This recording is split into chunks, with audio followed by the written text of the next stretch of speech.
So in the fall, we really focused on bringing in people from the community and our community partners to introduce the students to the plethora of businesses and career opportunities in health and human services, because it is so wide and so varied. Now we're trying to get students out into our business partners and our community partners and see their opportunities firsthand by visiting them.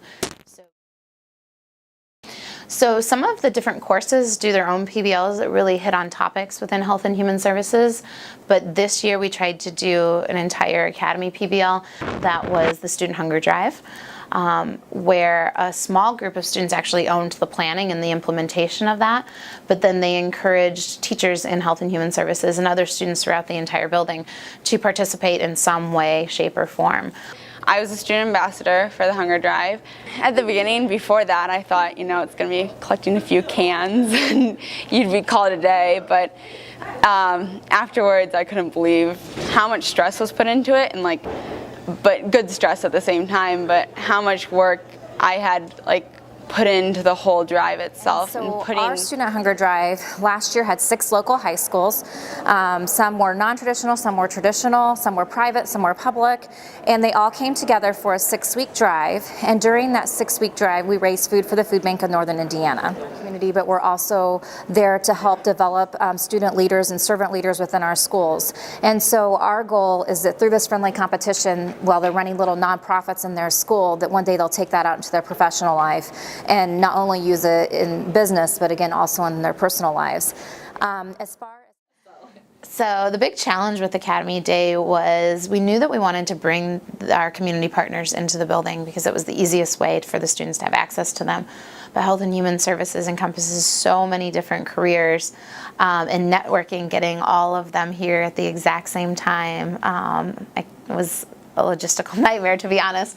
But the community was so supportive, and they were really, really helpful and willing to not only, certain organizations were willing to come, but they were willing to give us references for other organizations. Academy Day was pretty free-flowing.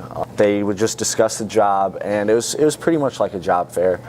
There were over 50 booths, and it ranged from nurses to limousine drivers. Some I hadn't even known. But also for the students, I thought it was pretty beneficial. They could gain insight to the jobs that they possibly want to do. Some of the electives that we have in Health and Human Services are housed in the Social Sciences Department, so we have a strong core of electives that students can take if they're interested, ranging from psychology and sociology and AP psychology, really looking at human behavior. And then we also have courses like anthropology and current issues that are really applicable to them today. In addition to that, we've brought in law enforcement and topics in history, which rotates and tries to provide exposure to a specific topic that maybe in our core classes we can't go as far in depth in. On the health side, we have advanced health and physical therapy, lots of physical activity classes to keep the students kind of aware of wellness. Basically, I decided to take the sports med or intro to physical therapy class to learn more about the body and to learn why we get these injuries and what causes it. And currently we're learning about communicable diseases and skin diseases that are incorporated with them, and the illnesses you can get, especially when you're around people as much as you are when you're on a sports team. So that's one of the big lessons we've been learning, and I didn't even think that would be incorporated in sports med, but now that I've learned about it, I can take that with me and use it for athletic training. Topics in U.S. history is a class taught by Mr. Cantoni, and basically he goes through and he teaches us about a lot of the things that normal U.S. history classes don't cover. This semester, Vietnam, and with this, it not only goes into battles, but every course and topic that he does, it does causes, aftermath, battles, and even a lot of the media coverage that we're going to see. And this next semester with the Vietnam War, it's really going to play into the media side, because that's when media started to become big into the war and propaganda and all that.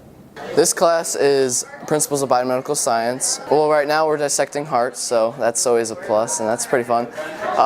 We've done calorimetry, which is testing different foods to see how much heat, energy is in them.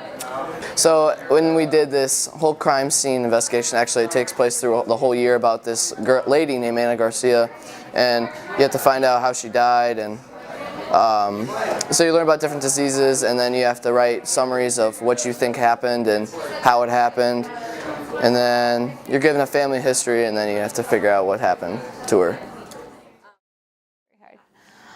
One thing that was really important when we were important to me when we were putting the advisory board together was to have a student emphasis. I really wanted to be aware of what the students wanted, what they needed, and then how to best deliver that to them. I've really enjoyed being on the advisory board for Health and Human Services because, well, it's a great opportunity, and I like to see what the school is doing to improve the academies.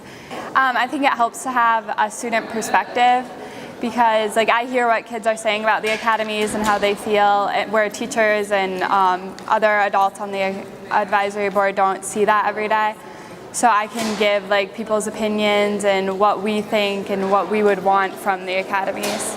But then also watching those students interact with our community partners. So we have Chris Karam from St. Joe Regional Medical Center, and having conversations with him and the students, and he's bringing in his real world experiences in his job, and they're asking questions, but then they are also telling him a perspective of a high school student, and watching that dynamic has been absolutely amazing. My name is Chris Karam, and I'm Chief Operating Officer for St. Joseph Regional Medical Center. I received a call from Sarah about a year and a half ago to participate, and from that we've worked on arranging tours for the students for them to see key departments, and I usually will have good strong representation from the department with staff and the frontline leader or supervisor, so the students get an idea about the work going on. I think that